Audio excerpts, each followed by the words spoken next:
Today I'm going to tell you why it's looking more and more possible that the Arizona Cardinals will not draft Kyler Murray, and it has to do with numbers, and all that's coming up after the bumper. What do you mean you don't subscribe to my son's YouTube channel?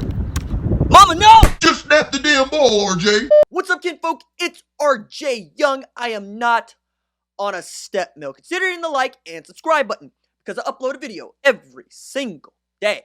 It's always OU related, college football related, sports related. We have a good time, and today I'm going to talk about why I think financially the Arizona Cardinals will not only not draft Kyler Murray number one, I don't really think they're going to draft anybody number one. I think they're going to try to trade out of the pick. And I'm going to explain that why, starting with the salary cap. Now, the adjusted salary cap number for the 2019 season is about $197.4 million, give or take a few numbers here. And if you look at Spotrac, where I get these numbers, you'll see that Arizona is already got $186 million plus in allocated salary cap, right? Which means they got about $11 million left on the books that they can use. And because you don't necessarily want to have two quarterbacks on the team, you might want to move Josh Rosen. I'm going to explain why you're not really going to be able to keep them both and why it is cost prohibitive to move Josh Rosen by telling you, look, his cap hit being on the team is just $4 million, okay? That's not a whole lot of money. But if you trade him or release him, they're on the hook for $14.4 million, give or take. And that figure, that $10 million, is very, very important because that $10 million basically makes that a non-starter. And I'm going to get to that too, but I need to tell you that if Arizona drafted Kyler Murray number one overall, or anybody number one overall, they're on the hook for the slotted cap hit of about $6.4 million. So it does not take a rocket scientist to look and see 14.4 plus 6.4 is 20.8. That is way over the number by about $10 million of the $11 million that you still have left to spend. Now, if you wanted to take the salary cap figure, the space allotted for their top 51, you get a number that is about $23 million that you have left to spend in salary cap space. But would you really want to spend $21 million to draft a number one overall draft pick, whether it be Kyler Murray, Quinnen Williams, Nick Bosa, or the Easter Bunny, and move Josh Rosen for what? That it?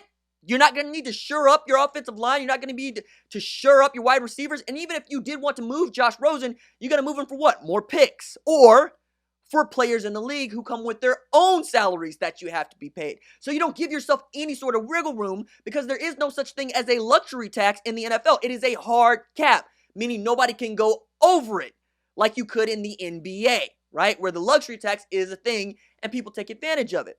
And plus in Arizona, most people would tell you Josh Rosen wasn't really the problem. The offensive line was the problem. And on the defensive side, you got Pat Peterson. You need to keep him, and you need Vance Joseph to be able to build around that.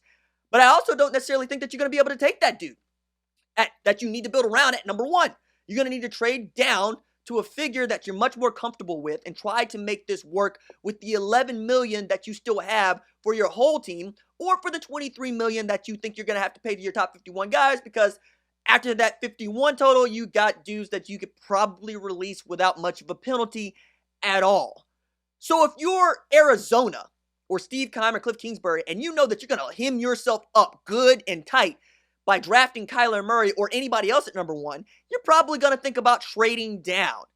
And I was really onto they're going to draft Kyler Murray train until I took a look at the figures myself, because, yeah, the salary cap stuff matters, and I think we got in trouble with the whole Le'Veon Bell situation because we were all expecting folks to just kind of go out there and do it, and they didn't really see how the money figured out, and Le'Veon Bell ended up making the right play and getting paid. But you can also look at this and say, hey, the Pittsburgh Steelers didn't care about the cap hit. That's because they built their team a lot like the Patriots do, which is they don't pay anybody they don't have to pay. And they are ready to make moves and to make the locker room better with lesser players. At Arizona, you don't really have that luxury.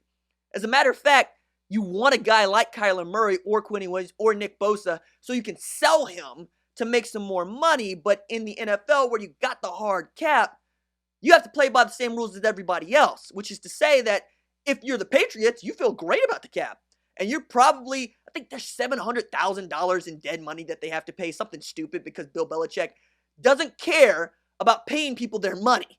He'd rather cut you and go get somebody that's a lot like you. Just ask Chris Hogan, right? And he traded for Demaryius Thomas. He was ready to trade Rob Gronkowski last year to Detroit, in part because Gronk was falling apart and we all saw the writing on the wall, but also because you could probably get lesser players that you could do something with and do some of that coaching stuff.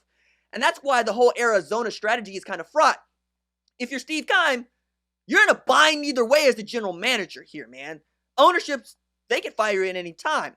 And you can't even necessarily make the safe play if you're playing the numbers here. So you're going to have to get your capologists involved and say, hey, how do we move these numbers around so that we can, A, draft a number 1 overall pick like Kyler Murray or Quentin Williams, and B, make it so that we're not hemmed up for an entire season with the roster that we have right now, because we all know that they're going to want to sign guys, they're going to want to move guys, they're going to try to put together packages. So I think if everybody is paying attention to what Arizona is doing, because this math is out there, Spotrac's out there, and they're doing numbers like that, they could probably come to Arizona and say, you're going to take what we're going to give you, because we know that you don't want to be in this spot where you have to draft a guy, and you don't want to be the team that doesn't want to sign a guy or say, hey, we drafted him to trade him.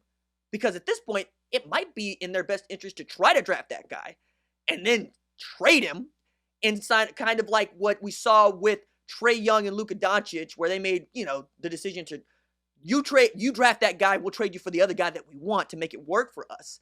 So there's going to be some moving and shaking, but I doubt that Arizona drafts Kyler Murray number 1 or anybody else number 1 without, 1, trading their rights, or 2, just trading out the pick. Because that's what I would do. I would want all the cap space that I can get my hands on to try to build an offensive line no matter who the quarterback is, and to go get somebody on the defense to make us better so that we are not the 6-10 trash that we probably are going to be in 2019.